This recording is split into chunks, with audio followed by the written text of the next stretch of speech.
Hi, hello and welcome. I'm Justin Simonson, and as you can see, I am outstanding in my field.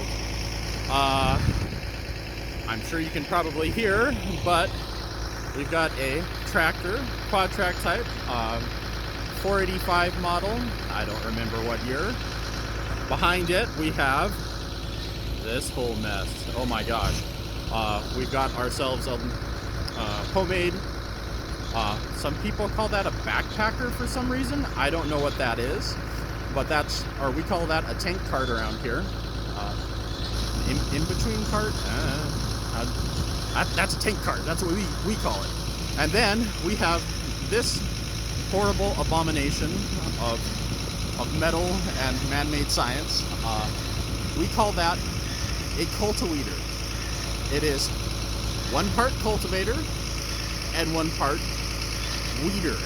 I don't know, is anybody outside of the Pacific Northwest, the Columbia Basin Plateau kind of area, does anyone even know what a weeder is? We'll focus on that first. So this is a rod weeder. It is a rotating bar. It goes in the ground. This point here, is for support of it. Back here is the main boot, and as you can see, there's a chain that is dragging, or because there's a sprocket down in there that is driven by, in this case, a hydraulic motor. So that's pretty neat. Originally, when these machines were first built, they were ground driven, like a lot of things. So, but as you can see, pretty basic cultivator kind of setup. Otherwise, we have some sweep types, shovels if you're into it, duck feet maybe. Immediately in the tractor tracks, we're trying to break up that or compacted layer a little more, even it out. But yeah, so I guess we go to the next part. Why do we have this here tank? It's because we're putting fertilizer in the ground.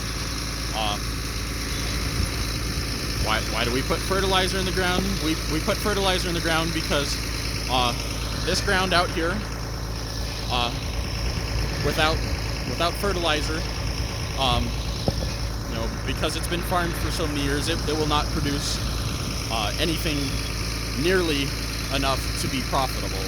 Maybe 20 to 30 bushel average, if you're extremely lucky. But I'm pretty sure back in the olden days when like my grandfather and great-grandfather would have been not fertilizing, 15 bushels would have been more the average, and we can't eat on that. So we've got a liquid fertilizer here. It comes out the back here, goes to this fancy fandangled pump, goes into some of these here valves, and gets distributed to all of these colorful manifolds that I'm about to show you. Yeah, let's try not to get the neighbors in the shot and give them a little privacy. So, got all these colorful plastic bits with all these colorful plastic tubes that meter and distribute fertilizer down to our cultivator sheds. That eventually ends up right there in the ground. We're trying to place it in a very specific location. What that number is, I don't know. I'm gonna guess 4-ish inches in the ground, maybe 6.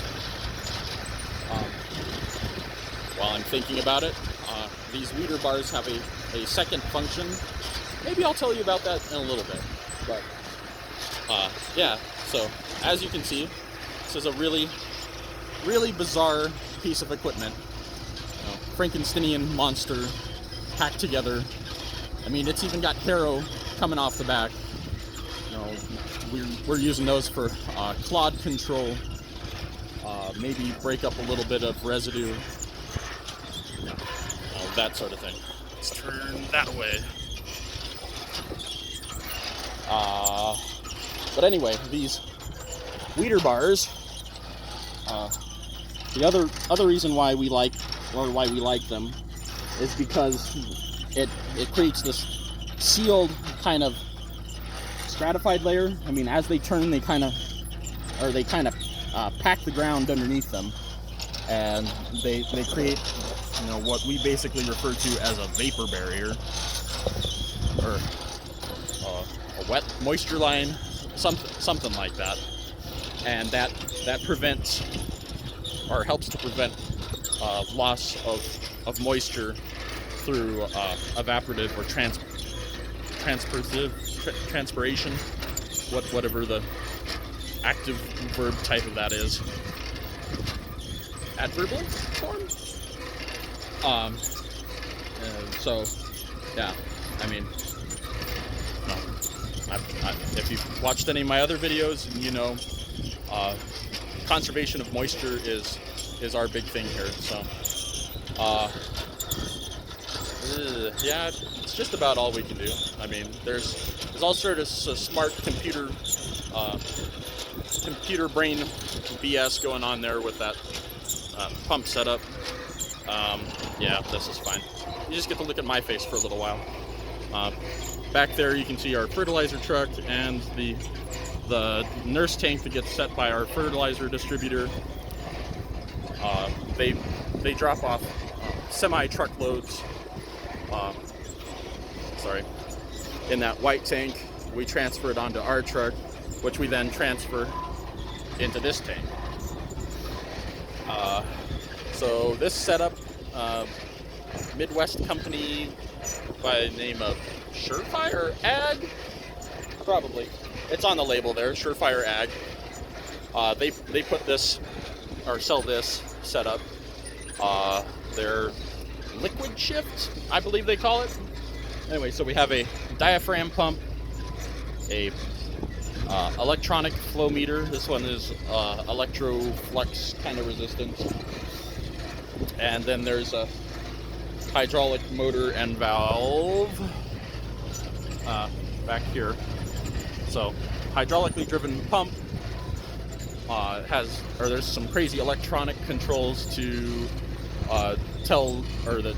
shift the hydraulic valve so the pump only turns as fast as the computer tells it, based on the readings from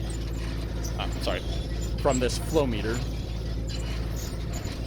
You know, and then we have these electronic valves that do section control for the confounded contraption. You know, when we get into a place that we've already fertilized, that part of the plow or of the implement will turn off. Also, yeah, there's lots of alsos here. The reason why there are so many of these manifolds is because there are two manifolds for each section of the implement. One manifold works from a given rate range. Let's make up numbers because I don't know what they are off the top of my head.